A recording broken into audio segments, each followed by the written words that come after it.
অসমৰ ৰাজনৈতিক কেৰাহীখন এতিয়া বহুত গৰম। কোনে কি মাছ ভাজিব, কোনে কি মাংস ভাজিব একো ঠিক নাই। তেনেকুৱা এটা অৱস্থাৰ পৰিপ্ৰেক্ষিতত খুব সাৱধানেৰে যদি কথা বতৰা কোৱা নহয়, তেতিয়াহ'লে সামাজিক এটা বৈষম্য সৃষ্টিত অৰিহণা যোগোৱা হ'ব বহু ক্ষেত্ৰত। আমি যোৱাকালি কংগ্ৰেছৰ যিটো যোগদান হ'ল মানৱেন্দ্ৰ শৰ্মা কমপ্লেক্সত, তাত বহুখিনি মানুহে জইন কৰিছে কংগ্ৰেছত, আৰু যথেষ্ট ভাল মানুহে জইন কৰিছে। আৰু গৌৰৱ গগৈ, সন্মানীয় সভাপতি প্ৰদেশ কংগ্ৰেছৰ, তেওঁ নিজে উপস্থিত আছে। তো এই ক্ষেত্ৰত ৰেজাউল কৰিম বোলা মানুহজন, যিজন আমচুৰ প্ৰাক্তন সভাপতি আছিল, তেওঁ কি বশতঃ কথাটো ক'লে নাজানো, কিন্তু তেওঁ এটা সাংঘাতিক কথা ক'লে যে শিৱসাগৰক ধুবুৰী কৰিম, ধুবুৰীক শিৱসাগৰ কৰিম। অলপ দিনৰ আগতে আপোনালোক আটায়ে জানে যে উজনি অসমত মিঞা সম্পৰ্কীয় কথা লৈ যথেষ্ট বাক বিতণ্ডাৰ সৃষ্টি হ'ল, আৰু এই বাক বিতণ্ডাৰ কাৰণে বহু ক্ষেত্ৰত আমাৰ সামাজিকভাৱে লোকচানো হ'ল, আৰু যিটো জাতি গঠন প্ৰক্ৰিয়াৰ যিটো প্ৰচেছ চলি আছিল, সেই প্ৰচেছটোত আঘাত সনা হ'ল। ৰেজাউল কৰিম ডাঙৰীয়াই এই কথাটো কি কাৰণে ক'লে, সেই কথাটোত আমি এতিয়া নগৈ আমি ক'ব খুজিছোঁ যে তেওঁৰ যিটো সপোন যে উজনিটো এটা মিঞাৰ প্ৰভাৱ বঢ়াবৰ কাৰণে তেওঁ যত্ন কৰিব, সেইটো আমি উজনি অসমৰ মানুহ হিচাপে, তাতোতকৈ ডাঙৰ কথা মই আহোম সম্প্ৰদায়ৰ মানুহ হিচাপে সেইটো প্ৰতিবাদ কৰিম, আৰু সেই প্ৰতিবাদটোত কোনোবাই যদি বেয়াও পায় তেতিয়াহ'লে আমাৰ ক'ব লগা একো নাথাকিব। যিহেতু উজনি অসমত মুঠ কথা অসমৰ বুৰঞ্জী যিটো, হিষ্ট্ৰী যিটো, সেই বুৰঞ্জী ভালদৰে নাজানিলে অসমত শাসন কাৰ্য ভালকৈ চলাব নোৱাৰিব। গৌৰৱ গগৈ 14 চনৰ পৰা পাৰ্লিয়ামেণ্টত আছে, কিন্তু তেওঁৰ পাৰ্লিয়ামেণ্টত খুব ভাল কথা কয়, হিন্দী ভাল কয়, ইংৰাজী ভাল কয়, আৰু ডেলিভাৰেশ্যন বিৰাট ভাল। তো এজন ভাল সাংসদ হিচাপে তেওঁ প্ৰতিপন্ন ইতিমধ্যে হৈছে, আৰু ইংৰাজী ভালকৈ কোৱা আৰু হিন্দী ভালকৈ কোৱা কাৰণেই তেওঁক বহুত মানুহে ভাবে এওঁ বহুত কাম কৰিব পাৰিব। কিন্তু তেওঁ 14 চনৰ পৰা পাৰ্লিয়ামেণ্টত আছে। অসম বুৰঞ্জীৰ একো নাজানে বুলি মই কোৱা নাই, কিন্তু অসম বুৰঞ্জীক যেনেদৰে প্ৰতিষ্ঠা কৰিব লাগিছিল তেওঁ পাৰ্লিয়ামেণ্টত, আমি তাৰ 100 এক অংশও নেদেখিলোঁ। মংগল পাণ্ডে 1857 চনত হেং হৈছে, আৰু তেওঁক ব্ৰিটিছে পানিছমেণ্ট দিয়াৰ পিছত এতিয়া ভাৰতবৰ্ষৰ পাৰ্লিয়ামেণ্টত তেওঁক the first martyr of Indian independence war বুলি কয়। কিন্তু জীউৰাম দুলীয়া বৰুৱা আৰু পিয়লি ফুকনক 1830 চনৰ 24 ছেপ্টেম্বৰত আফটাৰ ট্ৰায়েল ইন চেৰাপুঞ্জী তেওঁলোক দুয়োজনকে শিৱসাগৰ পুখুৰীৰ পাৰত ফাঁচি দিয়া হৈছিল অপেন, যাতে মানুহে ভয় খায়। সেই মানুহ দুজন তেওঁলোকতকৈ 27 বছৰৰ আগতে হ'ল। সেই মানুহ দুজনৰ কথা এবাৰো পাৰ্লিয়ামেণ্টত গৌৰৱ গগৈ আমি কোৱা নেদেখিলোঁ। মই এই কথাটো এই কাৰণেই কৈছোঁ যে তেওঁ অসমৰ বুৰঞ্জীৰ সম্পৰ্কে জ্ঞানটো যথেষ্ট কম। অসমৰ বুৰঞ্জী জানিবলৈ হ'লে প্ৰাগৈতিহাসিক যুগৰ পৰা প্ৰাগজ্যোতিষপুৰ, কামৰূপ, 5খন পীঠ, স্বৰ্ণপীঠ, কামপীঠ, ৰত্নপীঠ, এনেকৈ এই পীঠবোৰৰ পাছত সৌমাৰ পীঠ, এই সৌমাৰ পীঠৰ পৰা যিটো জাতি গঠন প্ৰক্ৰিয়া আৰম্ভ হ'ল ত্ৰয়োদশ শতিকাৰ ঠিক ত্ৰয়োদশ শতিকাৰ 3য় দশকৰ পৰা, তাৰ পিছৰ পৰা অসমৰ জাতি গঠন প্ৰক্ৰিয়াটো বেলেগ ধৰণেৰে হ'ল। আৰু সেই সময়তো অসমৰ নাম অসম নাছিল। চুকাফা ইয়ালৈ আহি প্ৰথমে অসমক সোণবুলীয়া ধাননি দেখি 16 আঘোণত আহিছিল, আঘোণমহীয়া, গতিকে তেওঁ ম্যংডুন চুনখাম, সোণৰ বাগিচাৰে ভৰা দেশ বুলি কৈছিল। আৰু তেওঁ মিলা মিছাৰ যোগেদি এটা জাতি গঠন কৰিম এই ধাৰণাটো লৈ তেওঁ যিদিনাখন ৰাজধানী কৰিছে 1253 চন, সেই ৰাজধানীত যিদিনাখন স্থাপন কৰিছে নিজৰ বগা ঘোঁৰা এটা বলি দি আটাইবোৰ মানুহ মাতিছে, দিখৌৰ পাৰৰ কছাৰী মাতিছে, মৰাণ বৰাহী লগত আহিছেই। সুধিলে কেনে পালি, এজনে ক'লে বৰ ভাল, আটাইবোৰে ক'লে বৰ ভাল, কিন্তু বৰাহীৰ এজনে ক'লে ভাল নহয়, তহঁতি বনাব নাজানো। চুকাফাই কিন্তু তেওঁক একো বেয়া কথা কোৱা নাই, ক'লে পিছদিনা বনাই খোৱাবি। পিছদিনা বৰাহীয়ে বনাই খোৱালে, একেখিনি ইনগ্ৰেডিয়েণ্টছ, কিন্তু ৰন্ধন প্ৰকৰণটো বেলেগ, বিৰাট ভাল পালে। তেতিয়াৰ পৰা, সেইদিনাৰ পৰা চুকাফাই তেওঁৰ কিটচেনটো, তেওঁৰ চাংমাই শালটো বৰাহী মানুহক দি দিলে, বৰাহী মিলি গ'ল। That was the first step of assimilation.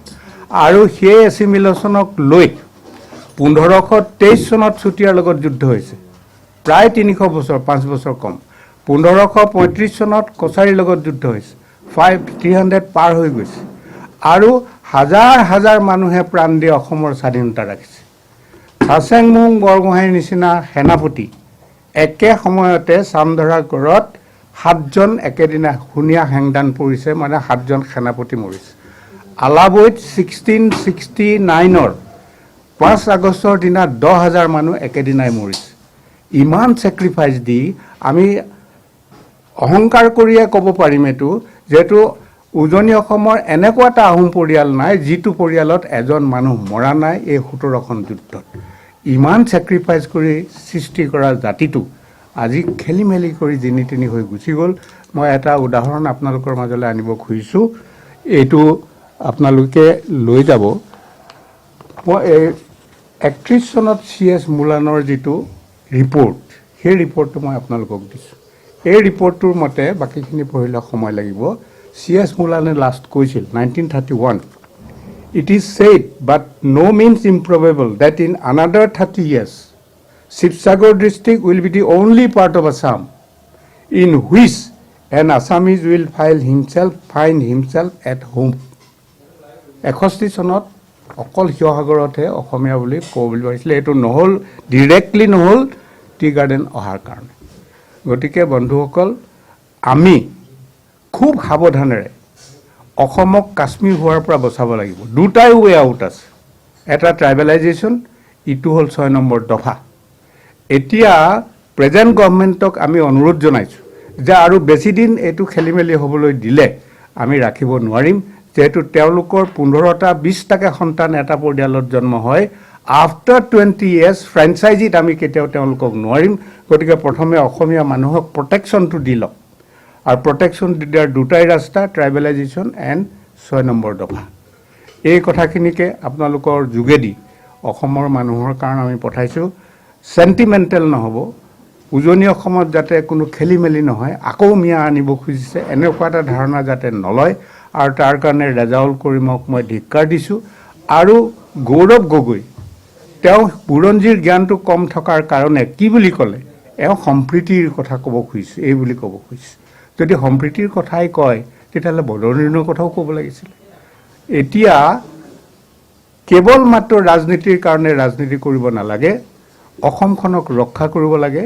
খুব সোনকালে ইয়াৰ বহুত বেয়া ধৰণৰ কিবা অৱস্থা হ'বলৈ গৈ আছে। সেইকাৰণে আমি ৰাজনীতিৰ লগত সম্পৰ্ক থকা আটাইবোৰকে আমি অনুৰোধ জনাইছোঁ যে আহোমৰ চেণ্টিমেণ্ট, অসমৰ চেণ্টিমেণ্ট আৰু অসমীয়া মানুহৰ চেণ্টিমেণ্টক লৈ যাতে বৰ বেছি খেলা ধূলা নকৰে।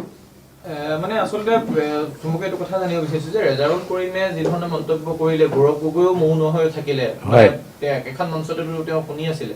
আচলতে গৌৰৱ গগৈ ক'ৰবাত কেনেকৈ ভাবিছে নেকি যে তেনেকুৱা ধৰণৰ সংখ্যালঘুসকলৰ এনেকুৱা ধৰণৰ কথাক লৈ পেলাই নিৰ্বাচনী বৈতৰণি পাৰ হোৱাৰ এটা পৰিকল্পনা নেকি? সেইটো হ'ব পাৰে এই কাৰণে। কিন্তু তেওঁৰ দেউতাক তৰুণ গগৈক আমি কেনেদৰে হেল্প কৰিছিলোঁ গৌৰৱ গগৈয়ে জানে।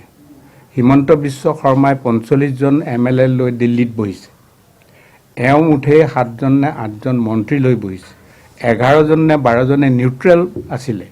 আমি ডেভেলপমেণ্ট কাউন্সিলৰ চেয়াৰমেন 18জন লগ লাগি মই নিজে লিড কৰি ৰাহুল গান্ধীক কথাটো বুজাইছিলোঁ যে গগৈ এই সময়ত থাকিব লাগে, আৰু সেইটো মানি ল'লে।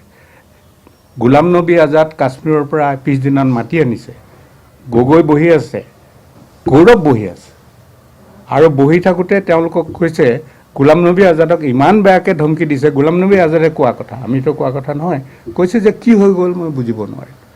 তেনেকুৱা পৰ্যায়ত আমি গগৈক ছাপোৰ্ট কৰিছিলোঁ। কেলৈ জানেনে? গগৈয়ে হুইজ বদৰুদ্দিন বুলি ক'ব পাৰিছিল। এতিয়া গৌৰৱ গগৈয়ে আকৌ হুইজ হিমন্ত শৰ্মা বুলি কৈছে। আৰে হিমন্ত শৰ্মা কোন তেওঁ নাজানে নেকি?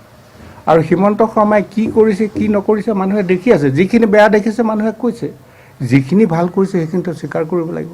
ৱৰ্ল্ড হেৰিটেজ হিমন্ত বিশ্বই হেল্প কৰিছে, ৰংঘৰৰ বেক চাইডে মাটি লৈ হেৰি কৰাত হেল্প কৰিছে, আলাবৈত ৱাৰ মেমৰিয়েল হিমন্ত বিশ্বই হেল্প কৰিছে। আমাৰ আৰু এটা দাবী আছে, তলাতল ঘৰৰ 170 বিঘা পটা আছে, সেই পটাটো নাইকিয়া কৰি 1700 কিমান বিঘা মাটি তলাতল ঘৰত আছে, সেইটো আমাক ৰাখি দিব লাগে বুলি কৈছোঁ। এই কথাবোৰতো স্বীকাৰ কৰিব লাগিব যে তেওঁ কৰিছে, উজনিৰো কাম যথেষ্ট কৰিছে। বাকী ইয়াত যিবোৰ কৰিছে দেখিছে, হিতাধিকাৰী সৃষ্টি কৰিছে, ভাল কৰিছে বেয়া কৰিছে বুৰঞ্জীয়ে কওঁ, হিষ্ট্ৰীয়ে কওঁ, ইতিহাসে ক'ব। যিহেতু ভেনিজুৱেলা হ'বলৈ দিব আমি নোৱাৰোঁ, শ্ৰীলংকা হ'বলৈও আমি দিব নোৱাৰোঁ।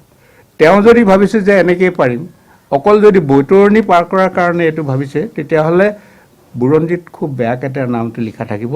কিন্তু তেওঁ ভাবিছে যে মই পাৰিম, আৰু সেইকাৰণে কৈছে যে মই 50 বছৰৰ কাৰণে অসমীয়া জাতি ৰাখি গৈছোঁ। 50 বছৰ নহয়, আমি সৰ্বকালৰ কাৰণে অসমীয়া জাতি ৰাখিব লাগিব।